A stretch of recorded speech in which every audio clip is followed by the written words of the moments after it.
Magandang araw po. Ito yung advantage kapag ang mga alaga natin ay free range. Pagkatapos nilang kumain, hindi na lang sila nakafocus doon lamang sa binibigay natin pagkain sa kanila.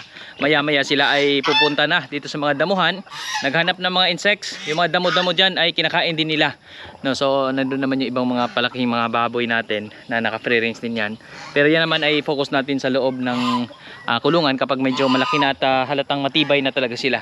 No, so yun yung ating gagawing paraan. At dito sa pag-alaga ng hayop, may mga pagkakataon din na minsan yung mga worries natin, no, na baka mamaya ay malugi naman tayo dun sa mga alaga natin. So dito sa amin, no, mayroon din kaming mga inalala actually, pero meron din tayong ginawang solusyon. Minsan isa sa magiging dahilan ng pagkakalugi ay yung kakapusin ka sa pagkain sa mga alaga. Halimbawa, nagtatarget ka na mag-alaga ng ganito kadami, mag-alaga ka ng 20 na biik na gawin mong pang fattening or pang lechonin, tapos pagdating naman doon sa kalagitnaan ay wala ka ng panggastos. Minsan yun yung isa sa dahilan talaga na maring malugi tayo kasi yung mga biik natin tinitipid na lang, so pumapayat na, no? Hindi na natin napapalaki doon sa dapat na laki na kailangan natin para doon sa mga alaga natin. So kailangan, kung halimbawa nagpapalaki tayo, ay meron tayong sapat na budget para doon sa mga palakihin o mga ginugrow natin. Dito sa amin, doon naman sa inahin, no, pinaparami namin. Meron na tayo ngayong siyam na inahing baboy. At isa rin sa posibleng dahilan ng pagkalugi dyan is yung pakain din, no? Katulad ng grower na kailangan nating gastusan. Pero sa amin, ang ating paraan naman sa mga inahing baboy ay hindi naman kailangan gastusan. Ang ginawa lamang namin is nagtanim kami ng maraming mga pwede namin ikabigay na pakain sa mga alaga. Nang sa gayon ay hindi tayo kapusin doon sa pakain. Actually, nung una, isa talaga sa pinaka naging priority ko nung naisip ko na mag-alaga ng hayop is yung feeds. Kasi isa sa napakagastos talaga ang feeds. No, halimbawa sa ngayon, meron tayong ginogrow, no, na mga biik na meron tayo dyang 15 pirasong biik na palakihin. Ang target budget natin dyan is nasa 20,000 hanggang sa panglitsunin lang. No, pagkapalakihin pa natin yan, sobrang laki ng gastusin yan. No, pero sa amin, target lang namin panglitsunin kasi yun yung kaya. No, tulad yan, napakalaki ng maaring gastos. Kung ang inahing baboy is malakas pang kumain, is nasa 2 kilo yan isang araw, or minsan nga mas marami pa. So talagang malulugi ka. Kaya sa amin, ang ginawa namin is nagtanim muna kami. Yun yung mga kamote, kasaba, gabi, nandiyan yung madre de agua, napier grass, saging. So yan yung mga tinatanim din namin. Yun, kangkong, meron din, no, para ikapakain doon sa mga inahing baboy. Kasi ang mga inahing baboy, hindi naman na yan sila lumalaki, no? So yan yung pinaka stage nila ng paglaki. Tapos kailangan mo na lang bigyan sila ng sapat na nutrisyon para maging productive at magbigay ng mga biik, no? Pero doon sa mga palakihin na mga itong mga biik na nandito, so nandyan yung mga biik natin. So yan yung mga palakihin natin. Ang kuha namin dyan is naka pure feeds yan, kasi talagang mabagal din lumaki yan pag naka natural yung binibigay natin pagkain, no? Kaya sa ngayon yan, medyo malaki-laki na yan. Ito ay nasa 1 buwan na mula nung pagkaawat, no? So dito tayo, ipakita ko lang din sa inyo. So nandyan sila, since ito ay medyo kuan pa, sanay kasi yan nung biik sila, sanay sila na free range. So ang nagiging pantagal stress namin sa kanila is nag free range din kami sa kanila nung sila inawat na.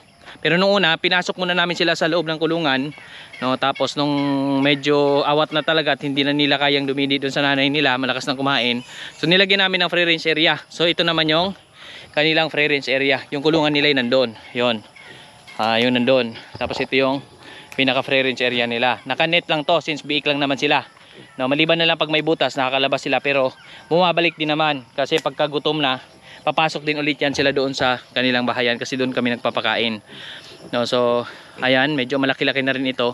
1 buwan after na maawat itong mga biik nating to, naka pure feeds naman ito sila. Tapos minsan binibigyan lang natin pang merienda na lang yung mga minsan kangkong, katawan ng saging na chinap, yun yung binibigay natin minsan, no, pang merienda na ng mga alaga natin yon.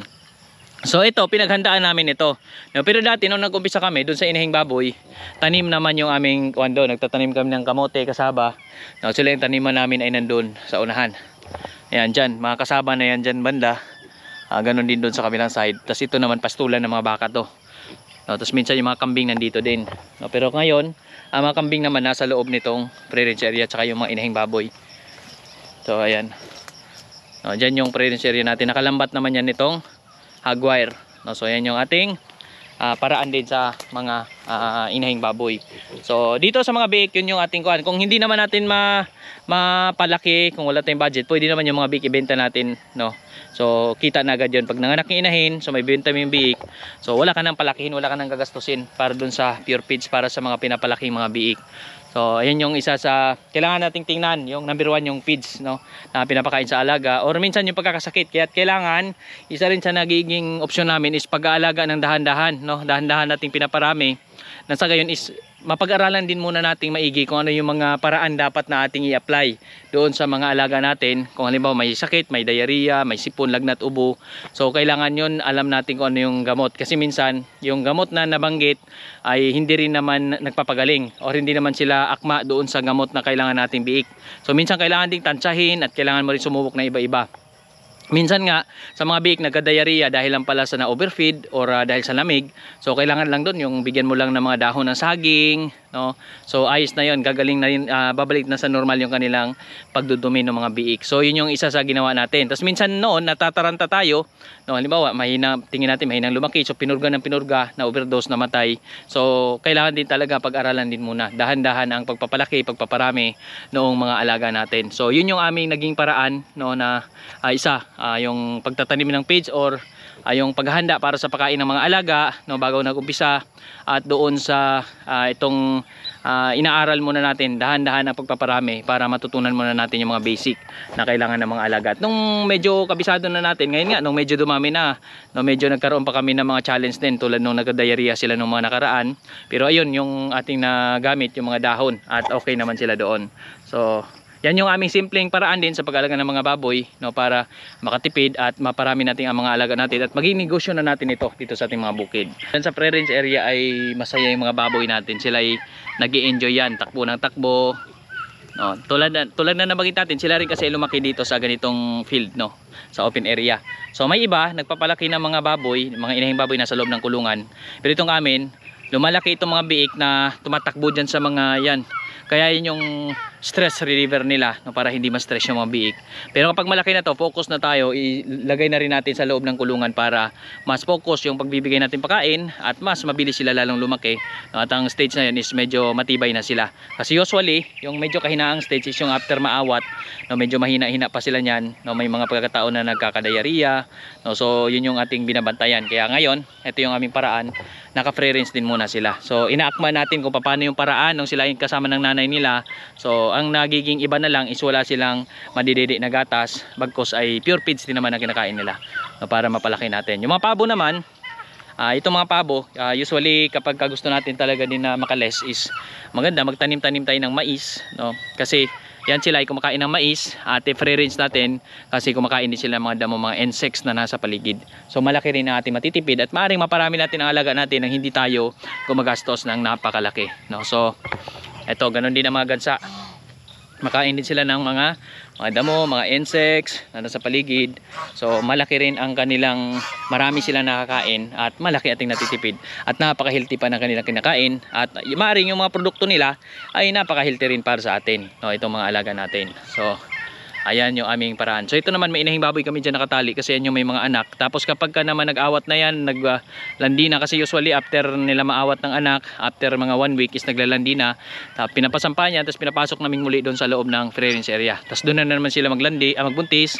Tapos papakawalan na naman namin, ilalabas na naman sila pag malapit ng mga anak, no, kasi hindi namin sila sinasama doon sa ibang inahin pag mga anak, kasi posibleng kainin yung biik nila, or posibleng mapunta sila doon sa mga bangin, doon sila mga anak, at masasayang yung kanilang mga biik, ay posibleng mamamatay, no. So ayan yung aming paraan din sa pag-aalaga nitong mga free range naming alaga dito sa bukid. So ayan, at ayan yung mga biik doon ay napakasaya na nila.